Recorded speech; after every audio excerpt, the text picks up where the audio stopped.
Mutagatifu Yosefu, Saint Joseph.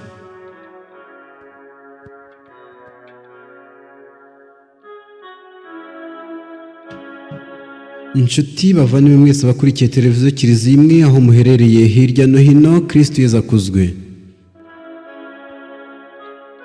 Nejejwe no kubana namwe kuri uyu munsi mu kiganiro tumenye kandi twigire ku mateka y'abatagatifu cya none, aho tugiye kurebera hamwe amateka ya Mutagatifu Yosefu, umurinzi wa Yezu na Mariya.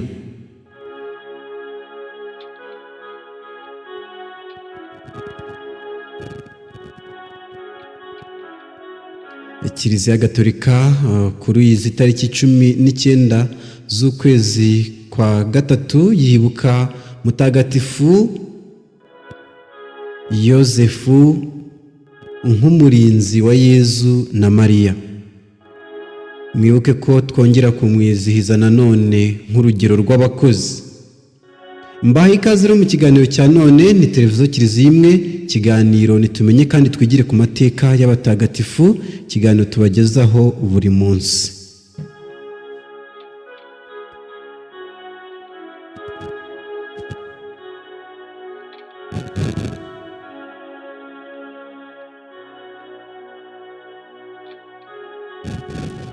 Bamwe mu banditsi b'abahanga muri Kiliziya bagerageje kwandika ubuzima bwa Mutagatifu Yosefu bagendeye ku mibereho y'Abayahudi yakundaga kubaranga,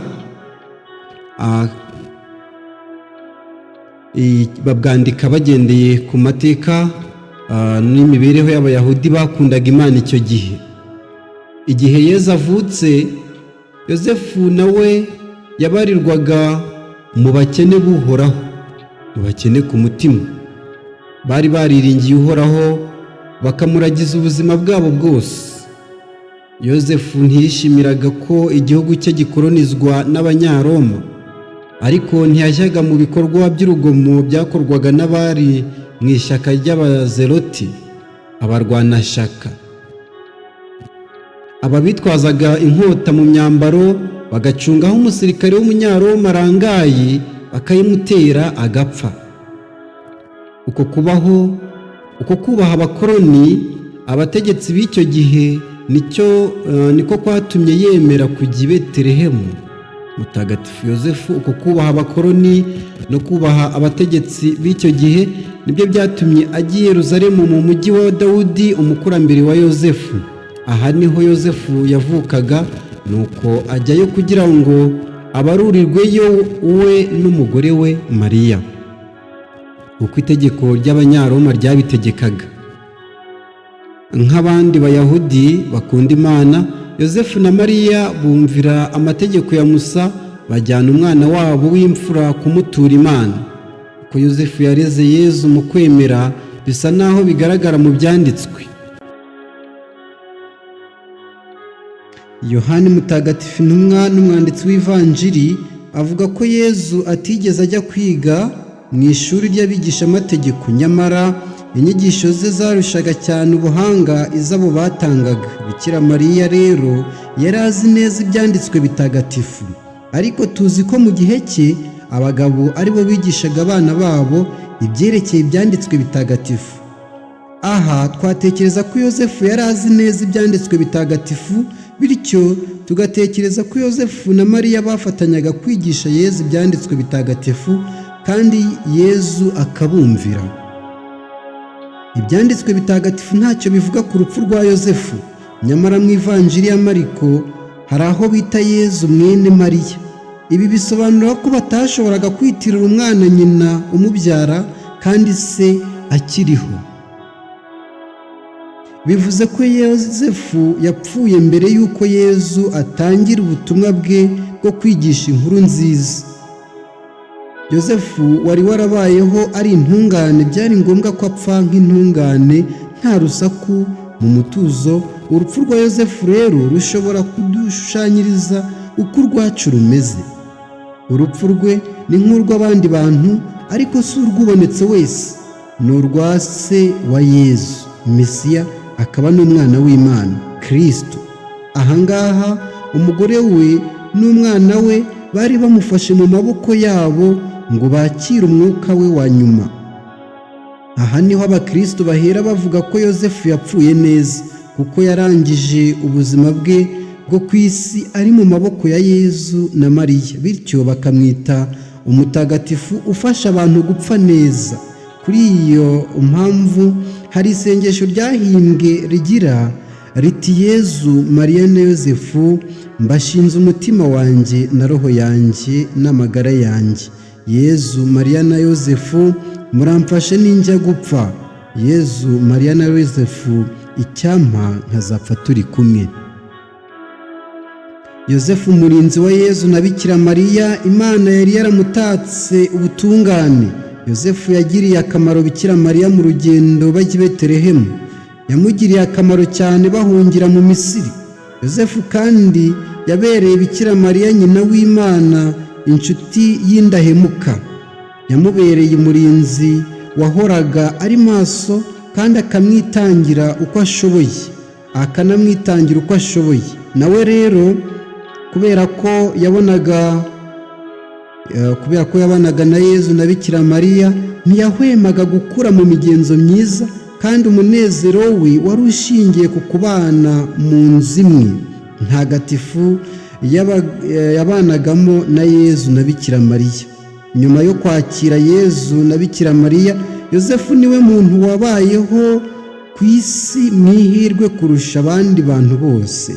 Ni nawe kandi wagize urupfu rwuje amahoro kurusha abandi bose, kuko umwuka we wa nyuma wamushyizemo ari mu maboko ya Yezu na Bikira Mariya.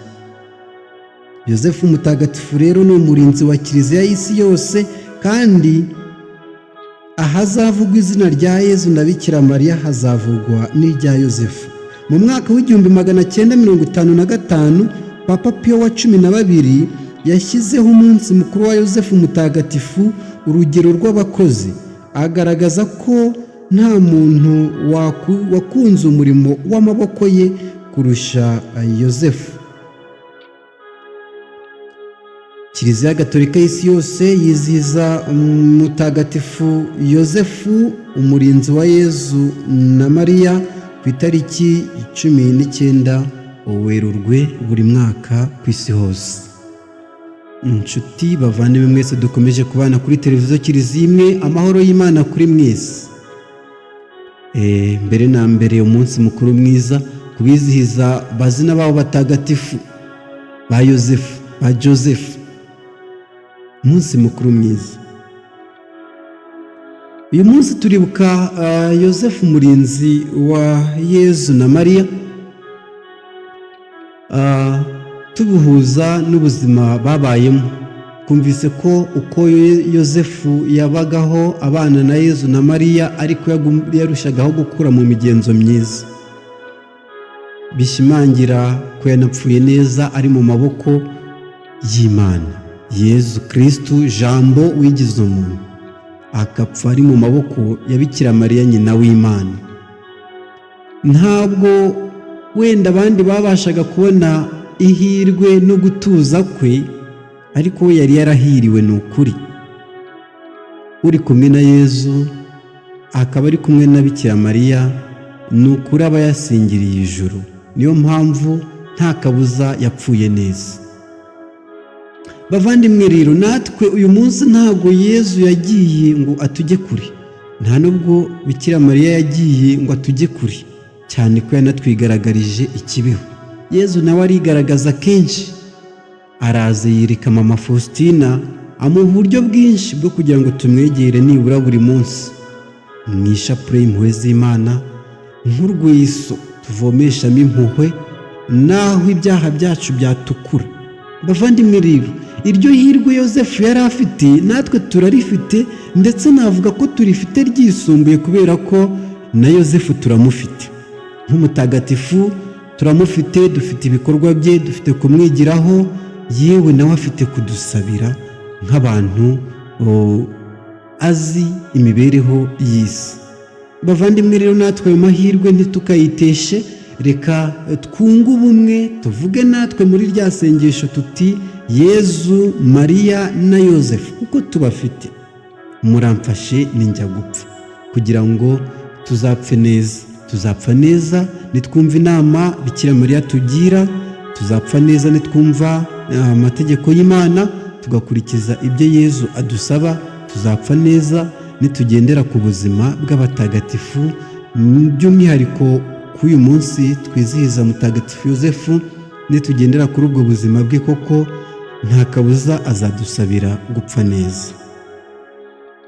Bavandimwe rero, reka twunge ubumwe mw'iri sengesho, hanyuma twiyambaze Mutagatifu Yozefu, natwe dusabe kugira ngo ubutagatifu yagezeho natwe tuzabugereho.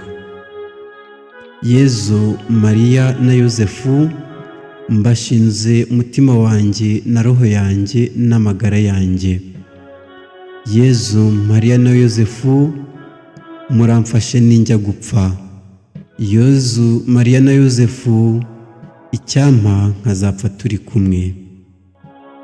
Yozefu mutagatifu, udusabire. Dusabye umugisha ku izina ry'Imana Data na Mwana na Roho Mutagatifu. Amen.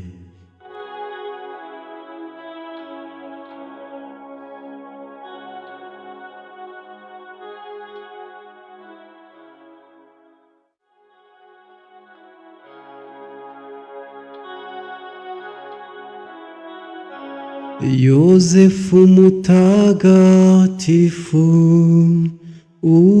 udusabire. Yozefu mutagatifu,